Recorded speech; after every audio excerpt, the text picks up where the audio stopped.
Hello and welcome to smart learning. আজকে আমরা 20 April 2024 সমস্ত গুরুত্বপূর্ণ নিউজ এডিটোরিয়াল ডিসকাস করব। তো ইরানকে পাল্টা আক্রমণ করেছে ইসরায়েল। এখানে কিছু গুরুত্বপূর্ণ ম্যাপ দেওয়া রয়েছে, সেই ম্যাপ থেকে প্রশ্ন হতে পারে, কী ধরনের প্রশ্ন হতে পারে সেটা নিয়ে আলোচনা করব। বাসুকি বাসুকি ইন্ডিকাস একটা সাপের প্রজাতি, দীর্ঘ সময় পূর্বে অবস্থান করত, ভারতের একটা স্পিসিস। তো সেটা নিয়ে ডিসকাশান রয়েছে, খুব গুরুত্বপূর্ণ একটা নিউজ। ভারতের ওপর কী প্রভাব পড়বে, এই যে হরমুজ প্রণালী ইত্যাদি ইত্যাদি রয়েছে, এখানে অত্যন্ত গুরুত্বপূর্ণ। আমাদের অর্থনীতির উপর কিন্তু একটা বিরাট চাপ আসতে চলেছে, সেটা নিয়ে ডিসকাশান রয়েছে গুরুত্বপূর্ণ। প্যারিসে অনুষ্ঠিত হতে চলেছে 2024 অলিম্পিক। তো সোন নদীকে পরিষ্কার করা হচ্ছে ইত্যাদি ইত্যাদি বিষয়ে, অলিম্পিকের বিষয়ে কিছু আলোচনা রয়েছে, সেটা দেখে নেব।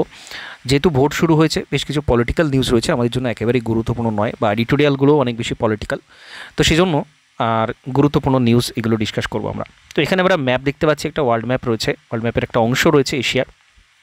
তো এখানে ইরান রয়েছে, এখানে আমাদের এই জায়গাটা হচ্ছে পাকিস্তান, এই জায়গাটা হচ্ছে পাকিস্তান, এখানে ভারত রয়েছে, ভারত, এখানে পাকিস্তান, এবং তারপর এখানে ইরান। ইরান এখানে পারস্য উপসাগর, এটা সবচেয়ে গুরুত্বপূর্ণ তৈলক্ষেত্র রয়েছে এখানে বড় বড়। এখানে ইরাক রয়েছে, সৌদি আরব রয়েছে, এবং এখানে ভূমধ্যসাগরের শেষ প্রান্ত, এখানে রয়েছে ইসরায়েল, পাশে সিরিয়া, ইরাক, সৌদি আরব, এখানে গোলেন হাইট, এবং তারপরে এদিকে মিশর পড়ে যাচ্ছে, আফ্রিকার অংশ পড়ে যাচ্ছে। তো এই হচ্ছে মোটামুটি একটা ম্যাপ, এটাকে মনে রাখাটা প্রয়োজন। এখান থেকে প্রশ্ন হতে পারে বিভিন্ন, বিশেষ করে হরমুজ প্রণালী নিয়ে প্রশ্ন হতে পারে, আমরা সেটাও দেখে নেব একটু পরে। তো এখানে নাতাঞ্জ পরমাণু কেন্দ্র রয়েছে, এই যে জায়গাটা ইরানের, নাতাঞ্জ পরমাণু ক্ষেত্র রয়েছে, যেই জায়গাতে বিস্ফোরণ করেছে ইসরায়েল। তো ইরান ইউএস মিডিয়ার একাংশের দাবি, ইস্পাহান এয়ারপোর্ট,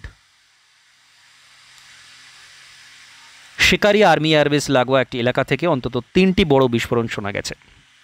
কেন টার্গেট? নাতাঞ্জ সহ বেশ কয়েকটি নিউক্লিয়ার রিসার্চ ইউরেনিয়াম পরিশোধন কেন্দ্র রয়েছে এখানে। সাফাভিদ রাজত্বকালে এখানে ইস্ফানাই ছিল রাজধানী, এই জায়গাটাই ছিল রাজধানী। এর আগে 22 লক্ষ জনবসতির শহর রয়েছে। তেহরান মাসাদের পরে তৃতীয় জনবহুল অংশ। পশ্চিম এশিয়ার বৃহত্তম প্রাচীন বড় মার্কেট, গ্র্যান্ড বাজার লাগোয়া 16 শতকে তৈরি নকশের জাহান স্কোয়ার ইউনেস্কোর ওয়ার্ল্ড হেরিটেজ সাইট। তো এটা একটা গুরুত্বপূর্ণ জায়গা, সেই জন্যই এখানে কিন্তু আক্রমণটা করা হয়েছে বলে মনে করা হচ্ছে।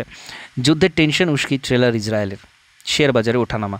তো এটা কিন্তু অত্যন্ত গুরুত্বপূর্ণ, আমাদের বিশ্ব বাজারে একটা বিরাট প্রভাব আগামী দিনে আসতে চলেছে, সেটারই এখানে ইঙ্গিতটা দেওয়া রয়েছে। তো ব্রিটেনের বিদেশমন্ত্রী ডেভিড ক্যামেরুন এমন একটা আশঙ্কার কথা বলেছিলেন যে ইসরায়েল কিন্তু আক্রমণ করবেই। ইসরায়েলের সেনা এয়ার স্ট্রাইক করেছে বলে দাবি ইরান স্টেট মিডিয়ার। মিসাইল হামলা নয়, সেনা সূত্রকে উদ্ধৃত করে বলা হয়েছে এয়ার ডিফেন্স ব্যাটারি সফলভাবে ইসরায়েলের দিক থেকে ধেয়ে আসা অন্তত 3টি ড্রোন বা কোয়াডকপ্টারকে গুলি করে নামানো হয়েছে। তো এই জিনিসটা এখানে বলা হয়েছে। ইস্পাহান শহরের অদূরে রয়েছে ইরানের বৃহত্তম নিউক্লিয়ার গবেষণা কেন্দ্র নাতাঞ্জ আন্ডারগ্রাউন্ড এনরিচমেন্ট সাইট। তো নাতাঞ্জ নিয়ে প্রশ্ন হতে পারে, যেহেতু এটা নিউক্লিয়ার গবেষণা কেন্দ্র রয়েছে। আমরা জানি ইরান চুক্তি হয়েছিল একটা সময়, এবং ইরানকে কিন্তু পরমাণু যে সমস্ত হাতিয়ার সেটা যাতে বন্ধ করে তার জন্য এই চুক্তিটা হয়েছিল, এবং ইরানের উপর যে নিষেধাজ্ঞা ছিল বিশ্ববাজারে তেল বিক্রির, আমেরিকার নিষেধাজ্ঞা, সেটা কিন্তু এই কারণেই ছিল। তো এই সমস্ত যে পরমাণু গবেষণা কেন্দ্র রয়েছে, এটা অ্যাকচুয়ালি গবেষণার কাজে লাগানোর জন্য বা বিদ্যুৎ এর কাজে ব্যবহারের জন্যই এগুলোকে সীমিত করে দেওয়া হয়েছে। যাই হোক, তো সেটা ছিল ইরান নিউক্লিয়ার ডিল। তো এখানে ইরানের নিউক্লিয়ার প্রোগ্রামই আসল টার্গেট ইসরায়েলের, এমন একটা আশঙ্কার কথা সোমবার শোনা গিয়েছিল। যাই হোক, এইগুলো নিয়ে বলা হয়েছে। আমাদের এই পুঙ্খানুপুঙ্খ আক্রমণ বিষয়ে খুব একটা জানার প্রয়োজন নেই, আমাদের যে সরাসরি কী এফেক্ট পড়তে পারে সেইটা আমাদেরকে জানতে হবে, যেটা এখানে বলা রয়েছে। ইরান ইসরায়েল যুদ্ধে ভারতের চাপ কী? হরমুজ প্রণালী হচ্ছে বিশ্বের সবচেয়ে গুরুত্বপূর্ণ অয়েল ট্রানজিট চোক point. US energy information administration তারা বলছে গড়ে এই পথে রোজ 20 মিলিয়ন ব্যারেল তেল পরিবাহিত হয় ভারত সহ একাধিক দেশে, যা বিশ্বের 30%। 20% গ্লোবাল এনার্জি ট্রেড ওই পথে হয়, যা ইরান বন্ধ করলে বড় সমস্যায় পড়বে ভারত তথা এশিয়া। গলফ অফ ওমান রয়েছে এখানে, এই যে পারস্য উপসাগরে ঢোকার যে রাস্তাটা, এই যে ইরান, আমরা যে ম্যাপটা ওখানে দেখলাম, এখানে এরপর পাকিস্তান আছে, তারপরে ভারতের এখানে গুজরাট কোস্টটা শুরু হচ্ছে। তো এখানে আরব সাগরের পরে এই যে গলফ অফ ওমান দিয়ে প্রবেশ করে এই যে ওমান রয়েছে, গলফ অফ ওমান বলা হয় এটাকে। এইখানে রয়েছে হরমুজ প্রণালী, এই যে একটা শিংয়ের মতো অংশ, এখানে রয়েছে হরমুজ প্রণালী, এবং হরমুজ প্রণালী পার করেই পার্সিয়ান গলফ পড়ে যাচ্ছে, পারস্য উপসাগরের মধ্যে প্রবেশ করছে এখানে।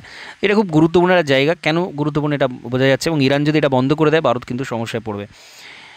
ইসরায়েলের ভূখণ্ডে ড্রোন মিসাইল হামলা চালিয়েছিল, ইসরায়েল একই পথে পাল্টা জবাব না দিলেও শুক্রবার সকালে খবর ছড়িয়ে পড়ে ইরানের ইস্পাহান শহর, যেখানে রাতে পরমাণু কেন্দ্র এয়ারবেস রয়েছে, সেখানে হামলা চালিয়েছে ইসরায়েল। জটারও পাকা, ইরান এবং ইসরায়েল সরকারিভাবে কোনো তরফ থেকেই খবর সত্য মন্তব্য না করে। প্যানিক ছড়িয়ে পড়ে এশিয়া সহ বিশ্বের একাধিক শেয়ার বাজারে, অনেকটাই পড়ে যায় সূচক। বিশ্ববাজারে ব্রেন্ট ক্রুডের দর এক লাফে $4 থেকে $5 ব্যারেল প্রতি $92 উঠে যায়, ডলারের চাপে পড়ে যায় টাকার দরও। তো তেলের দামটা পড়ে যাচ্ছে স্বাভাবিক, ব্যারেল প্রতি তেলের দাম বেড়ে যাবে। তো এটা নিয়ে স্পষ্ট করা হয়নি। তার জন্য ইসরায়েল যুদ্ধ এরপরে কোন দিকে মোড় নেবে সেটা সময়ই বলবে। উত্তেজনা বাড়লে শুধু শেয়ার বাজার নয়, বিপদ রয়েছে আরও। করোনাগ্রস্ত ভারতীয় অর্থনীতির জন্য বর্তমান প্রেক্ষাপটে যে বড় উদ্বেগজনক এ বিষয়ে মতামত সভা। যদিও বিশেষজ্ঞ মহলে একাংশের দাবি, টালমাটার পরিস্থিতির জেরে স্বল্পকালীন ভিত্তিতে ভারতীয় বাজার 2 থেকে 3% নামার সম্ভাবনা রয়েছে। গত 4 দিনে ভারতীয় বাজার থেকে 20,000 কোটি টাকার লগ্নি তুলে নিয়েছেন বিদেশি লগ্নিকারীরা। 20,000 কোটি টাকা, যে ট্রেন্ড আরও কদিন চললে ধাক্কা সামলাতে পারবে না বাজার, দাবি বিশেষজ্ঞদের। তো এখানে কিন্তু একটা কনসার্নিং। এমন রাজনৈতিক সাবলুডোর খেলা ইসরায়েল ইরান দুটো দেশই ভারতের বন্ধু রাষ্ট্র, ফলে কারো পক্ষ নিতে গেলে অন্য পক্ষকে চটাতে হবে নয়াদিল্লিকে, যে পথে না হাঁটে স্বাভাবিক মোদী সরকারের পক্ষে। তবে ভারতের মাথা ব্যথার প্রধান কারণ হচ্ছে অপরিশোধিত তেল আমদানিতে ধাক্কা।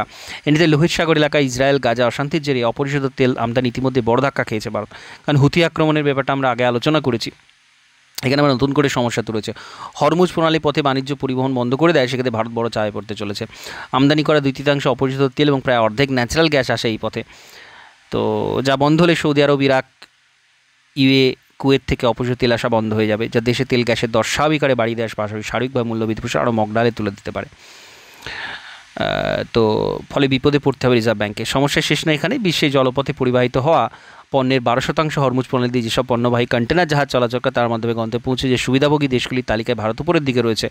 এখন এই পথে জাহাজ চলাচল বন্ধ হয়ে গেলে ব্যাপক ক্ষতিগ্রস্ত হবে ভারতের বৈদেশিক বাণিজ্য, আমদানি রপ্তানি।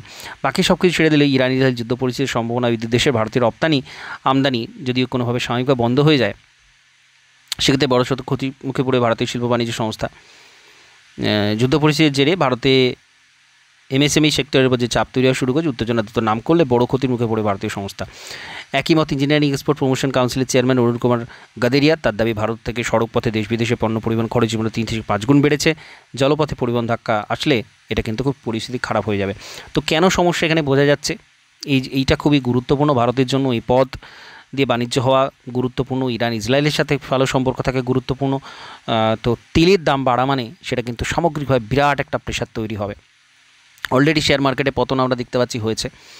আচ্ছা, এরপরে আমরা এই নিউজটা দেখে নেব। টাইটানের দাপট কি ফিকে হয়েছিল বাসুকেরই প্যাঁচে? ছিল কুমির, হয়ে গেল দৈতাকিতে একটা সাপ। জ্যান্ত নয়, তবে ছিল সাংঘাতিক। পৃথিবীর বুক ফুঁড়ে প্রাণীজগতে যে ইতিবৃত্ত পাওয়া যায় তার ভিত্তিতে গবেষণা এই সাপকে সর্বকালের অন্যতম লার্জেস্ট তকমা দিচ্ছেন। তো বাসুকি ইন্ডিকাস, ভারতের এই যে সাপ, পৃথিবীর বুকে চড়ে বেড়াতো কম বেশি সেই সময় মিথ হয়ে যাওয়া একটি সাপ পৃথিবীতে ছিল টাইটান বোয়া। টাইটান বোয়ার প্রবলতম প্রতিদ্বন্দ্বী হিসেবে ভারতের মাটিতে পাওয়া বাসুকি ইন্ডিকাসই দাপিয়ে বেড়াতো, এমন একটি ধারণা তৈরি হয়েছে। গুজরাটের পানান্ধ্র লিগনাইট মাইনে 2005 সালে গবেষকরা একটা জীবাশ্ম পেয়েছিলেন। এতদিন ধরা হতো জীবাশ্মটা কুমিরের, কিন্তু ক্রমাগত গবেষণায় এটি রুকির বিজ্ঞানীদের হাতে লেগে যায় জ্যাকপট। সায়েন্টিফিক রিপোর্টে জার্নালে প্রকাশিত গবেষণাপত্রে লেখা হয়েছে, মেডোসাইডে নামে অবলুপ্ত প্রজাতির ছিল এই সব বিশাল সাপ। এ পর্যন্ত পাওয়া বিভিন্ন সাপের জীবাশ্মের ভিত্তিতে টাইটান বোয়াকেই সবচেয়ে বড় সাপ মনে করা হতো, কিন্তু বাসুকির আগমনের পরে পুরো হিসাবটাই উল্টে পাল্টে গিয়েছে। গুজরাটে পাওয়া জীবাশ্মের থেকে পরিষ্কার, টাইটানের থেকে দৈর্ঘ্যে কোনো অংশে কম ছিল না বাসুকি। জীবাশ্ম ভারতে পাওয়া গেলে বাসুকি আফ্রিকাতেও পাড়ি দিয়েছিল বলে মনে করেন বিজ্ঞানীরা। ডায়নোসরদের অবলুপ্তির পরে 65 মিলিয়ন বছর আগে এবং মেগালোডনের দৈত্যাকৃতিক হাঙর আবির্ভাবের আগে টাইটান বোয়া পৃথিবীতে ছিল। অর্থাৎ সময়ের হিসেবে বাসুকির আবির্ভাব কম বেশি টাইটানের সময় হয়েছিল, এমনটা ধরা যেতে পারে। প্রায় 47 মিলিয়ন বছর আগে গান্ডোয়ানা ভূখণ্ডে এই প্রজাতির সাপ ছিল। গান্ডোয়ানার সেই ম্যাডসোইডে প্রজাতির গুরুত্ব যে অপরিসীম সে কথা রয়্যাল সোসাইটি অফ ওপেন জার্নালে 2018 সালে প্রকাশিত গবেষণাটা বলা হয়েছে। বাসকি ভারতে মাটি ছেড়ে উন্নত গিয়েছিল কেন? গবেষকদের বক্তব্য উচ্চ তাপমাত্রার কারণে একসময় মাইগ্রেট করতে শুরু করেছিল সাপ। সে সময় প্রকাণ্ড সাপেরা পৃথিবীতে ছিল। সে সময় পৃথিবীর গড় তাপমাত্রা 28 ডিগ্রি সেলসিয়াসের মতো। আইআইটি রুরকি ডিপার্টমেন্ট আর্থ সায়েন্সের চেয়ারম্যান প্রফেসর সুনীল বাজপেয়ী বক্তব্য, টাইটান বোয়া বর্তমানে কলম্বিয়া অঞ্চলে বাস করতো বলে আমরা জানি। বাসকি ছিল খাঁটি ভারতীয়। মাঝের এই এতটা অঞ্চল টাইটান বা বাসকি কেউ পার করেছিল কিনা তা বলা কঠিন। অন্তত করেছিল বলে এখনও পর্যন্ত কোনো কারণ নেই। তবে বাসকির কোজেস্ট রিলেটিভ ছিল টাইটানই। বাসকি যদি আজকের দিনে কন্ট্রিক্টার গোত্রের পূর্বপুরুষ হয় তাহলে কোন প্রজাতির, পাইথন না বোয়া? গবেষকদের বড় অংশ মনে করেন বাসকি ছিল পাইথনেরই পূর্বসূরি। বাজপেয়ী জানিয়েছেন 2005 সালে জীবাশ্মের বিপুল সাইজ দেখে তারা এটিকে কোনো কুমিরের বলে ধরে নিয়েছিল, কিন্তু কোনো নির্দিষ্ট সিদ্ধান্তে আসে। 2022 সালে পরীক্ষা শুরু হয় এবং পাওয়া যায় বাসুকিকে। তো এটা হচ্ছে বাসুকি ইন্ডিকাস, 50 ফুট দৈর্ঘ্য, বাসস্থান হচ্ছে এশিয়া। 47 মিলিয়ন বছর আগে এটা ছিল। শিকার করার ধরনে এখানকার অ্যানাকোন্ডার সাথে মিল রয়েছে। এশিয়া থেকে দক্ষিণ ইউরেশিয়া হয়ে আফ্রিকা এটা পাড়ি দিয়েছিল। তো এটা একটা গুরুত্বপূর্ণ তথ্য আমরা জেনে নিলাম। বাসুকি সেটা কিন্তু যথেষ্ট বড় ছিল, সবচেয়ে বড় বললে ভুল হবে না। টাইটান বোয়ার সাথে সাথে এটাকে একই সারিতে আমরা বসাতে পারি। সর্পরাজ, বাসকি ইন্ডিকাস। আচ্ছা, এবার দেখে নেব সামনে অলিম্পিক। সোনকে দূষণমুক্ত করতে তৎপর প্যারিস। অলিম্পিক্সে এই যে সোন নদীর কিন্তু একটা বিরাট বড় ভূমিকা রয়েছে প্যারিস তৈরি হওয়ার ক্ষেত্রে। 2025 সালে সোনের পুনরুদ্ধারে 150 কোটি ইউরোর বেশি খরচ করা হচ্ছে। এখানে বলা হচ্ছে কি, লা সোন প্যারিসের জন্মের কারণ। তো প্যারিস শহরটা কিন্তু এটার উপরেই নির্ভর করে তৈরি হয়েছে। গত শতক থেকে সোন নদীতে সাঁতার কাটা নিষিদ্ধ। এখানে অলিম্পিক্স প্যারালিম্পিক্স ক্রীড়া প্রতিযোগিতা হবে প্যারিসে, যার জন্য প্যারিসের প্রশাসক সোনকে সাঁতারের উপযোগী করার জন্য তৎপর করেছে। কাজ শুরু হয়েছে যাতে এবছর সোনকে প্রথমে ক্রীড়াবিদদের জন্য এবং অবশেষে 2025 সালে জনসাধারণের জন্য নিষ্কলুষ করা যায়। সোনের পুনরুদ্ধার 150 কোটি ইউরোর বেশি এখানে ঢালা হয়েছে। তো এটা একটা গুরুত্বপূর্ণ বিষয়। এখানে এ প্রসঙ্গে উল্লেখ্য, ব্ল্যাক সিলিকন নামক একটি পদার্থের প্রয়োজন। এটিকে সাধারণত পদার্থবিদরা মেটা মেটেরিয়াল বা সুপরিবর্তিত পদার্থ বলে থাকেন, অর্থাৎ এটির নিজস্ব বৈশিষ্ট্যগুলি প্রকৃতিতে সহজলভ্য পদার্থের সাথে উৎকৃষ্ট। এটির একটি বৈশিষ্ট্য হলো সুপার হাইড্রোফোবিক, অর্থাৎ পদ্মপাতার মতো জলে বিন্দুকে ধারণ, নিষ্কাশন, আবর্জনা নিষ্কাশনে এই ব্ল্যাক সিলিকনকে ব্যবহার করা হয়। প্যারিসের the national centre for scientific রিসার্চে গবেষণাকালে ব্ল্যাক সিলিকনের সঙ্গে টাইটানিয়াম অক্সাইডের মোটাফোম বানিয়ে এটিকে আরও কার্যকরী পদার্থে মিশ্রণে পরিণত করা হয়েছিল, যাতে ব্ল্যাক সিলিকনে জল শুদ্ধিকরণের ক্ষমতা বাড়ে। তো এখানে আমরা একটা টার্ম পাচ্ছি, ব্ল্যাক সিলিকন এবং মেটা মেটেরিয়াল, যেটা কিনা জল শুদ্ধিকরণে কাজ করবে। তো সেইটার মাধ্যমেই কিন্তু এটা করা হচ্ছে। এটা একটা গুরুত্বপূর্ণ বিষয় এবং এইভাবেই এখানে দূষণ মুক্ত করে সোন নদীকে উপযুক্ত করে তোলা হবে ক্রীড়াবিদ এবং সাধারণ মানুষের জন্য। তো আজকের গুরুত্বপূর্ণ নিউজ এডিটোরিয়াল ডিসকাশন এখানে কমপ্লিট করছি। নমস্কার, ধন্যবাদ।